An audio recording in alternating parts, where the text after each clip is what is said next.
Hello दोस्तों, बहुत बहुत स्वागत है आपका मेरे इस चैनल पर।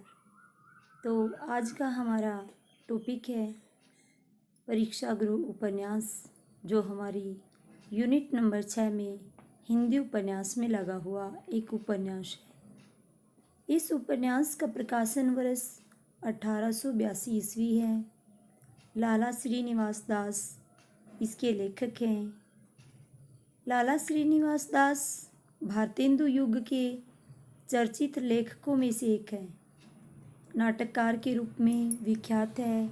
ये कुशल महाजन और व्यापारी हैं।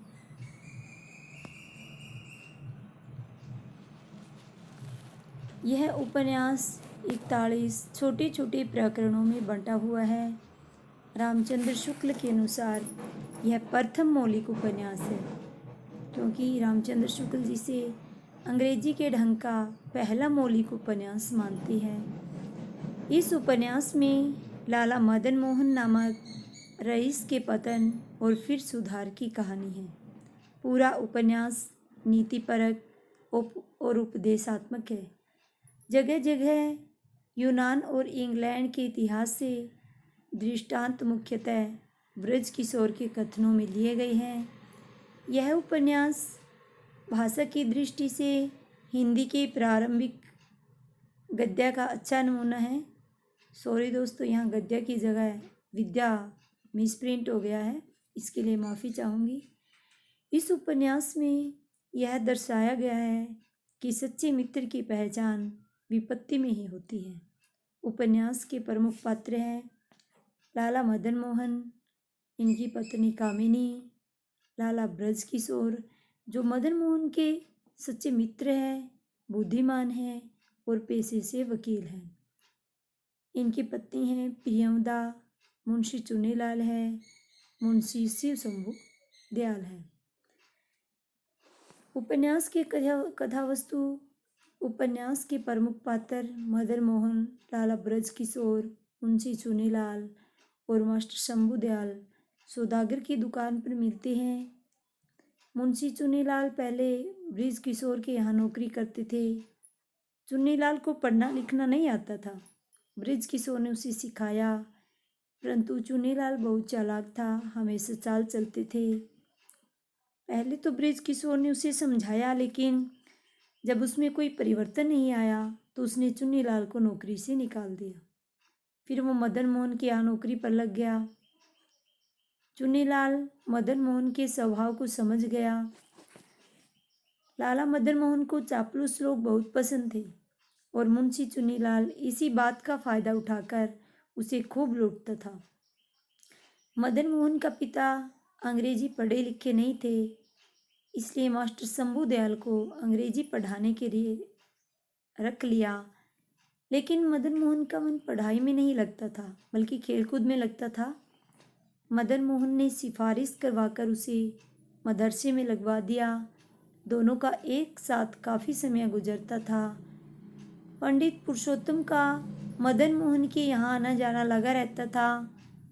लोगों को सुखी और खुश देखकर उन्हें काफ़ी जलन होती थी, परंतु मदन मोहन उनकी सब बातों पर विश्वास कर लेते थे।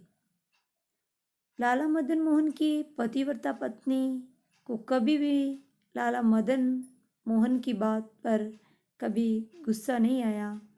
वह एक कुशल गृहिणी थी और थोड़े खर्चे में सारा प्रबंध कर लेती थी।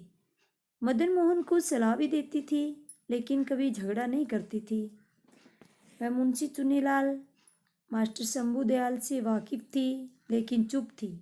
उसे ब्रज किशोर पर पूरा विश्वास था। लोगों ने मदन मोहन को ब्रज किशोर के खिलाफ भड़का दिया और दोनों में झगड़ा हो गया। बाद में मदन मोहन धीरे धीरे कर्ज और अन्य परेशानियों में फंसते चले गए। उसे पश्चिमी सभ्यता से काफ़ी लगाव था, इसीलिए उनका जीवन कर्ज में डूब गया। उन्हें काफ़ी कर्ज हो गया। बाद में उसे कारावास हो जाता है। इस परिस्थिति में कोई भी मित्र उसका साथ नहीं देता है, बल्कि उसकी पत्नी अपने गहने बेचकर ब्रज किशोर की सहायता से लाला मदन मोहन को कारावास से मुक्त करवा लेती है। अपनी पत्नी की त्याग, मित्रों का साथ न देना, कठिन समय में उनका मुंह फेरना देखकर वह सचेत हो जाते हैं। उसे पता चल जाता है कि सच्चा मित्र वही है जो विपत्ति में साथ देता है। यह परीक्षा उनकी गुरु बन जाती है। उपन्यास का सार यही है कि जो बात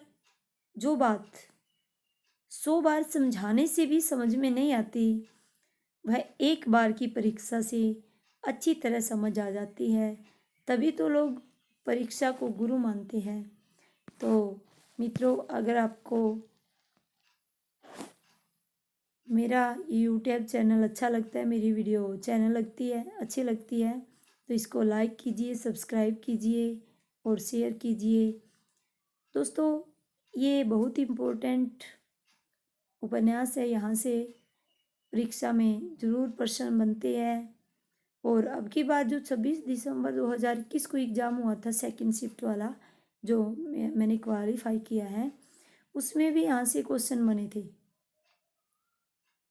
और मैं बाद में इसके क्वेश्चन भी करवाऊंगी। तो आप लगातार मेरे साथ बने रहिए और अपनी तैयारी करते रहिए। धन्यवाद।